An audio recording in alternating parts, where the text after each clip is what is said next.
আজি লৈ আহিছোঁ এখন চাটনি ৰেচিপি কেনেকৈ বনালোঁ বলকচোন চাওঁ। এইফালে কাটা চামুচ লৈছোঁ, কাটা চামুচত এইদৰে কেঁচা জলকীয়া দুটা সানি লৈছোঁ আৰু আন এখন কাটা চামুচত লৈছোঁ নহৰু 2 ফুটা এইদৰে সানি লৈছোঁ। এতিয়া গেছৰ চুলাত এইদৰে পুৰি গৈছোঁ। ওপৰত এডাল মই ষ্টেণ্ড দিছোঁ, ষ্টেণ্ডডালত মই বিলাহী এটা পুৰিম। মই পকা বিলাহী লৈছোঁ, আপোনালোকে যদি মন কৰে কেঁচা বিলাহীও ল'ব পাৰে। কেঁচা বিলাহীৰো এই চাটনিখন খাবলৈ খুবেই বেছি ভাল লাগে। এয়া মোৰ নহৰু আৰু কেঁচা জলকীয়া পোৰা হৈয়ে গৈছে। এতিয়া বিলাহীটো অকণমান সময় টাইম লাগে যে বিলাহীটো পুৰি লওঁ।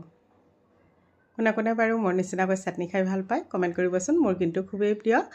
যিকোনো ধৰণৰ চাটনিয়ে মই খাই বহুতেই বেছি ভাল পাওঁ। এয়া মোৰ পোৰা হৈ গ'ল। এতিয়া মিক্সি জাৰ এটা লৈছোঁ, তাতে জলকীয়া দুটা, নহৰু 2 ফুটা আৰু বিলাহীৰ ক'লা অংশখিনি এৰুৱাই লৈছোঁ। এতিয়া এইদৰে টুকুৰা কৰি দিলোঁ। ধনিয়া পাত দিছোঁ এমুঠি, সোৱাদ অনুযায়ী দিলোঁ নিমখ। ধনিয়া পাত